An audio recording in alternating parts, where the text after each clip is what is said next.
Hello, I am Michael Huell and I'm the owner of Michael's Vacations. And today I'm going to talk about should you stay at one of the Universal Resort hotels when you're spending time there.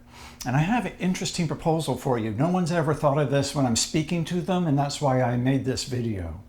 There is an extra cost item called the Express Pass that is added on to your ticket. I would never go to Universal Studios without having that Express Pass because that's your only option to bypass those long lines. So even during the slower times of the year, when I don't want to wait 45 minutes or 30 minutes for an attraction, I'm going to buy that extra cost feature, which can be all the way up to $250 something, and the lowest I've seen is around 180. Okay, so it adds up, and so you do have to consider that. Let me go into that Express Pass though really quickly. There's a spiel for it, and that is this will help you wait less than half of the current standby wait.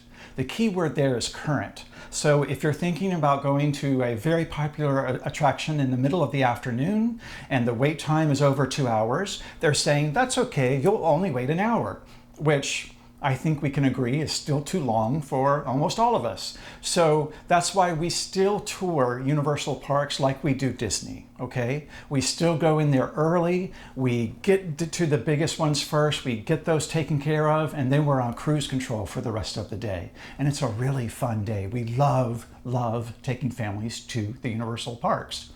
Now, why did I bring up this frequently asked question, even though it's not, because most people don't know to ask the question, and that is, should we consider staying at a Universal hotel?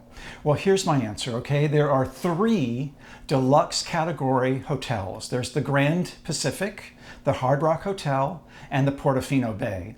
These are their most expensive hotels. They're all pretty much in the same price bracket. They within $70 or $80 of each from one spread to the other.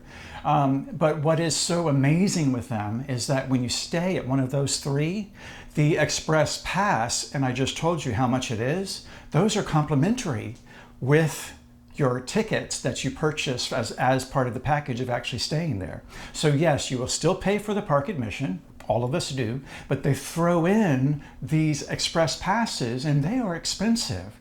So if you think about it this way, that the average hotel room in one of those 3, let's say it's that $800 to $900 range, sometimes a little bit less expensive during the slower times, multiply how many people you have in your party times the cost of that express pass if you don't stay at one of those hotels.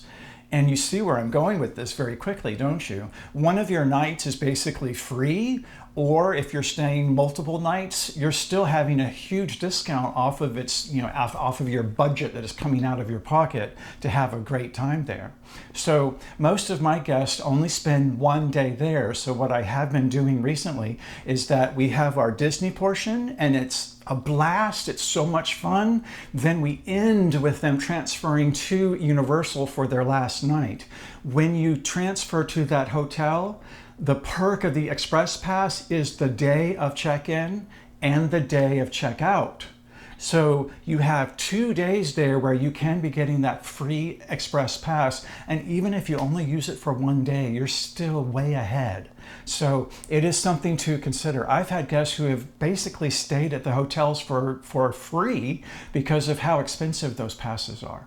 Okay, so I hope you will consider it. And you know what's been really fun? I have been told this by more than one family, is that it kind of almost seemed like they got 2 vacations for the price of 1, because their whole Disney portion, when you're here, you will understand this. After you've been here for 2 or 3 or 4 days, it seems like a week. And I do mean that in a good way, not in a bad way. But then when you're transferring from that hotel to a completely different hotel, different theme, different lands, different decor, because the Universal Parks look very different from Disney's. When you are there, then it feels like, hey, we have a second vacation. So it's a win-win-win that you should definitely think about. So please schedule me for a consultation. We can look at what the current prices are, compare what the hotel rates are, and maybe you come out ahead. Wouldn't that be fantastic? That never happens when you're here, so take advantage of it. All right, so I do hope you will think about it. I hope that if you've seen more than one of my frequently asked questions, that they were helpful. I thought having this video face-to-face would be very helpful for you and much more meaningful than reading some long article, because most of these topics I've covered have been pretty long answers because they have to be. There's so many hundreds of details that go into everything related to Disney or also Universal. So. All right, I hope they were helpful, and I hope you'll take a look at some of the other ones. All right, I wish you a great day out there, and thank you for listening. Bye-bye.